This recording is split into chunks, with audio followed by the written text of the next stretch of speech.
नमस्कार दोस्तों, मेरा नाम है राहुल यादव और आप सभी का स्वागत है आज की स्पेशल वीडियो में। दोस्तों, आज की वीडियो का जो टॉपिक है ना, वो थोड़ा सा ना आपको अलग देखने को मिलेगा, क्योंकि आज की वीडियो में हम लोग बात करेंगे 2026 के लिए एक नई एसआईपी स्ट्रेटजी के बारे में। क्या ये एसआईपी स्ट्रेटजी हमारे लिए बढ़िया हो सकती है या फिर हमें इसको अवॉइड करना चाहिए, और किस तरह के इन्वेस्टर के लिए ये बढ़िया हो सकती है। मतलब कुल मिलाकर इस जो नई एसआईपी स्ट्रेटजी है ना, इसको हम लोग आज की वीडियो में क्लियर करेंगे। हमें साथ साथ ये भी क्लियर हो जाएगा ये किसके लिए बढ़िया है और किसके लिए ये बढ़िया नहीं है। तो ये जो वीडियो है ये आप लोगों के लिए काफी ज्यादा इंफॉर्मेटिव होने वाली है, क्योंकि आज की वीडियो में हम लोग थीमेटिक और जो फैक्टर फंड्स है ना, इनके बारे में डिटेल में डिस्कस करने वाले हैं। देखिए, हमारे चैनल के ही एक व्यूअर है, इन्होंने मुझे कमेंट भी किया था और साथ ही साथ मेल भी किया था, और इनके कमेंट को पढ़कर मुझे लगा वाकई ये एक अच्छा टॉपिक है, इस पर वीडियो बननी चाहिए। हो सकता है काफी लोग इस चीज को समझना चाह रहे हो, क्योंकि देखिए normally large cap mutual funds हुए, हमारे मिड कैप हुए, स्मॉल कैप हुए, फ्लेक्सी कैप हुए, इन फंड्स के बारे में हम लोग काफी हद तक समझ चुके हैं।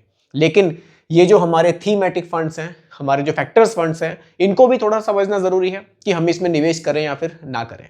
तो आप लोग बहुत ध्यान से इस टॉपिक को देखिएगा और समझिएगा, ये टॉपिक आपको काफी ज्यादा फायदा पहुंचा सकता है। ठीक है, स्टार्ट करते हैं।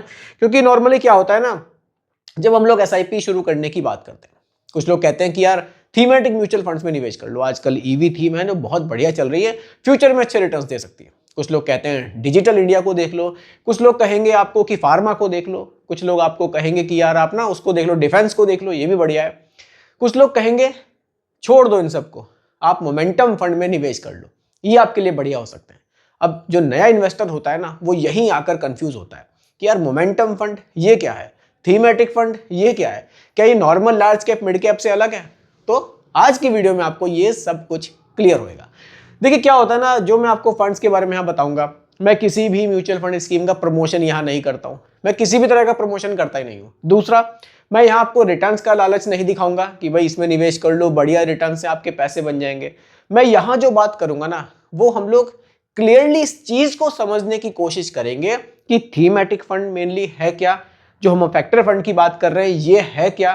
तो इन चीजों को जब ये सब चीजें आपके सामने क्लियर हो जाएंगी ना, तब आपको पता चल जाएगा अच्छा मेरे लिए ये चीज ठीक है और ये चीज नहीं है। ठीक है, चलिए समझते हैं। काफी बातें हो गई हैं, सबसे पहले बेसिक पर ही बात करेंगे। बेसिक मैं यहां लिख देता हूं, थीमेटिक लिख देता हूं, और इधर मैं यहां पर फैक्टर लिख देता हूं। ठीक है, चलिए अब समझते हैं इसको। देखिए बेसिक और आसान भाषा में समझाने की कोशिश करता हूं आपको। देखिए थीमेटिक में क्या होता है, मान लीजिए कोई एक क्रिकेट टीम है, तो वो क्या करेगी, किसी एक या दो प्लेयर पर वो भरोसा करके चलेगी कि भाई मेरे ये दो प्लेयर बढ़िया खेलेंगे तो मैं मैच जीत जाऊंगा। वो इस तरह से टीम का सिलेक्शन करती है। वहीं जो हमारी फैक्टर वाले फंड है, इसकी टीम के बारे में अगर मैं बात करूं, इसका सिलेक्शन कैसे होगा, इसका एक रूल होगा, एक क्राइटेरिया होगा कि भाई मेरी टीम में अगर आपको आना है तो कुछ ये क्राइटेरिया है कि आपने इससे पहले मैच में कम से कम इतने रन बनाए हो। यानी कि ये जो थीमेटिक फंड है ये एक थीम बेस्ड काम करेगा, और जो फैक्टर फंड है ये एक रूल बेस्ड काम करता है। जैसे कि थीमेटिक फंड, हम मान लीजिए ईवी थीम में पैसे को निवेश करते हैं, जो ईवी से जुड़ी हुई कंपनियां होंगी, जो स्टॉक्स होंगे, उनमें यहां पैसा निवेश किया जाएगा। फैक्टर फंड जैसे कि मोमेंटम फंड की हम बात करें, या फिर हम लोग वैल्यू फंड के बारे में बात करें, मोमेंटम फंड में क्या होगा, जो स्टॉक्स तेजी में होंगे, बढ़ रहे होंगे, रिटर्न्स अच्छे दे रहे होंगे, उसमें हमारा पैसा निवेश हो जाएगा। वहीं वैल्यू फंड भी आते हैं। वैल्यू में क्या होगा, जो स्टॉक्स सस्ते मिल रहे हैं लेकिन पोटेंशियल है फ्यूचर में रिटर्न्स की, वो वैल्यू फंड में पैसा उस तरह से फंड्स में, स्टॉक्स में निवेश किया जाएगा।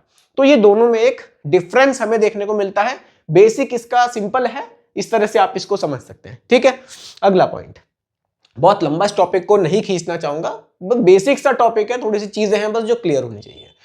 रिस्क पर बात करते हैं, दोनों में किस तरह का रिस्क है, कितना रिस्क है। अगर मैं यहां पर थीमेटिक की बात करूं, थीमेटिक इसके रिस्क को समझेंगे। दूसरी तरफ हमारा कोई भी मोमेंटम फंड रख लीजिए, यानी फैक्टर लिख देता हूं। ठीक है, इसको आप समझिए। देखिए थीमेटिक फंड में क्या रिस्क है। अगर मान लीजिए आपने थीमेटिक म्यूचुअल फंड में पैसा निवेश कर दिया, आपने कोई भी एक थीम पकड़ ली, मान लीजिए ईवी हो गई आपकी, आपका फार्मा यहां पर हो गया, ठीक है, और इसके अलावा डिफेंस रख लेते हैं, डिफेंस हो गया। ठीक है, आपने तीनों में से किसी भी एक थीम को पकड़ा, उसमें पैसा निवेश कर दिया। अब क्या रिस्क यहां पर यह होता है कि कई बार ना हम ऐसे सेक्टर को, ऐसी थीम को चूज कर लेते हैं जिसमें 1-2 साल तक तो ठीक है, अच्छी पोटेंशियल है, रिटर्न हमें दे रहे हैं, लेकिन उसके बाद एकदम से फिर वो रुक जाता है। तो यहां पर कई बार ये एक बहुत बड़ा रिस्क हो जाता है। एक चीज और है, आप इससे कभी भी कुछ अपनी प्लानिंग नहीं कर सकते। जैसे कि रिटायरमेंट अगर आपको प्लान करना है तो वो आप थीमेटिक म्यूचुअल फंड से नहीं कर सकते। ये आपके कोर पोर्टफोलियो में एक छोटा सा हिस्सा हो सकता है, आपके जो मेन फंड्स हैं वो इससे हमेशा अलग ही रहेंगे। यानी कि ये आपके पोर्टफोलियो का 10% से 15% हिस्सा बन सकता है, 50 से 60% हिस्सा नहीं बन सकता। वही अगर मैं फैक्टर फंड पर बात करूं, जैसे कि मोमेंटम फंड है, ठीक है, मोमेंटम। अब ये क्या होगा, ये उन स्टॉक्स में पैसे को निवेश करेगा जो स्टॉक्स तेजी में है, तेजी से भाग रहे हैं, आप पैसा लगा रहे हैं, आपको भी रिटर्न्स अच्छे मिल रहे हैं। लेकिन जब वो स्टॉक्स डाउन में जाएंगे, पैसा तो आपका उन्हीं में निवेश होगा, क्योंकि यहां पर क्या है ना, रिव्यू होता है, यानी कि जो स्टॉक्स है वो स्विच होते हैं, लेकिन 6 महीने बाद होते हैं। मान लीजिए आपका पैसा कुछ ऐसे स्टॉक्स में निवेश हो गया जो अभी तेजी में, ठीक है, रिटर्न्स दे रहे हैं, पैसा लगा हुआ है, रिटर्न्स मिल रहे हैं, लेकिन कुछ समय बाद वो स्टॉक्स में गिरावट आ गई, तो आपके जो पैसा निवेश हो रखा है ना, वो एकदम से स्विच नहीं होगा, पैसा उसी में निवेश रहेगा। वो स्टॉक्स गिर रहे हैं तो आपके रिटर्न्स भी डाउन होंगे, जब फिर से वो चेंज होंगे तब वो बाद में चेंज होंगे, ठीक है। तो यानी कि रिस्क को भी यहां पर समझना जरूरी है कि हमेशा आपको यहां से बढ़िया रिटर्न्स नहीं मिल सकते। थीमेटिक म्यूचुअल फंड्स में क्या है, टाइमिंग बहुत इंपॉर्टेंट है, किस टाइम में आप पैसे को निवेश कर रहे हैं। जो आपके फैक्टर बेस्ड फंड है, इसमें आपका पेशेंस बहुत इंपॉर्टेंट है। भाई फंड्स ने मान लीजिए नेगेटिव रिटर्न्स देने शुरू कर दिए, पेशेंस होने चाहिए, थोड़ा रुकना पड़ेगा, धैर्य चाहिए, फ्यूचर में बढ़ेंगे तो रिटर्न्स भी आपको अच्छे मिल सकते हैं। तो इन चीजों को थोड़ा सा बारीकी से समझना जरूरी हो जाता है। थीमेटिक वर्सेस फैक्टर टॉपिक तो वैसे यही चल रहा है, अब तक आपको क्लियर हो गया होगा। थीमेटिक म्यूचुअल फंड एक थीम बेस्ड फंड, एक थीम में एक ही तरह की स्टॉक्स में पैसे को निवेश करेगा। फैक्टर फंड में क्या होगा, ये आपके पैसे को उन स्टॉक्स में, जैसे कि मोमेंटम फंड है जो बढ़ रहे हैं उसमें निवेश कर देगा, या वैल्यू फंड हो गए जिसमें कि अभी हाल फिलहाल में रेट कम है, कुछ चीजें सस्ती मिल रही है, उसमें निवेश कर देगा। इस तरह से पैसे को निवेश करेगा। तो ये एक बेसिक सा डिफरेंस हमें देखने को मिलता है। समझने वाली बात इसमें यह है कि जो अभी बिगनर है, वैसे मैं आगे बात करूंगा इस बारे में, उनके लिए ये फंड्स नहीं हो सकते। ये आपका जो एक मेन पोर्टफोलियो आप बना रहे हैं, मान लीजिए 10,000 की आप SIP कर रहे हैं, तो ऐसा नहीं है कि आपने 5 से 6,000 रुपए इन्हीं फंड्स में निवेश कर दिए। ये एक छोटा सा हिस्सा बन सकते हैं, बड़ा हिस्सा ये नहीं बन सकते, और आपको बनाना भी नहीं चाहिए, ठीक है।